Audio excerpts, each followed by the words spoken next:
আসসালামু আলাইকুম। এই মুহূর্তে আমি বাঘাহুমালের পেজ থেকে ডাক্তার মাহমুদুর হাসান তুষার প্রতিদিনের ন্যায় আজকেও একজন সফল ব্যক্তির সফল রোগীর সাথে আপনাদের পরিচয় করে দিব এবং তার রোগ সংক্রান্ত তথ্যগুলো তুলে ধরবো ইনশাআল্লাহ। জি, আপনার নাম কি? অনিমা। বাসা কোথায় আপনার? হাটখড়।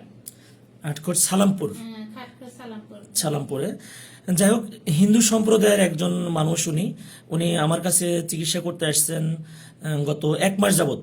হ্যাঁ, তো 1 মাস যাবত আপনি যে বাঘাহুমি হলে চিকিৎসা করতে আসছেন, বাঘাহুমি হলের সেবা পেয়ে আপনি কেমন খুশি আছেন? ভালো হলো, সুস্থ আছে। হলো হাঁটুর সমস্যা এরকমই, হ্যাঁ, যন্ত্রণা, জ্বালা পোড়া, বেদনা সব ভালো হয়ে গেছে। এখন তো কি কি সমস্যা ছিল একটু বিস্তারিত বলেন তো, আপনার কি কি সমস্যা হতো?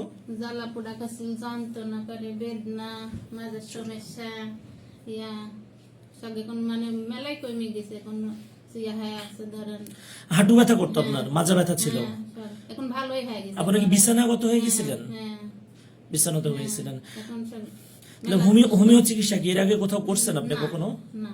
করেন নাই? না, এই বাঘাহুমি হলে আমার কাছে প্রথম চিকিৎসা করতে আসছেন। তাতে মোটামুটি আপনার আজকে 1 মাস হচ্ছে, প্রায় 1 মাসের মধ্যে ওষুধ খেয়ে হাঁটা চলাফেরা এগুলো করতে পারছেন? হ্যাঁ, মেলা আরাম হয়ে গেছে এখন। আরাম হয়ে গেছে। তা আপনার নিজেদের মধ্যে যারা অসুস্থ আছে তাদের বিষয়ে আপনি কি পরামর্শ দিয়েছেন? এটাই জন্য তো আমি সকলে যে এখনো যে এরকম আমার হাঁটুর সমস্যা এরকম হ্যাঁ ভালো হয়েছে, তোমরা যদি যাও দেখাও, ইয়া করলে ভালো হবে। এই জন্য- আচ্ছা আচ্ছা।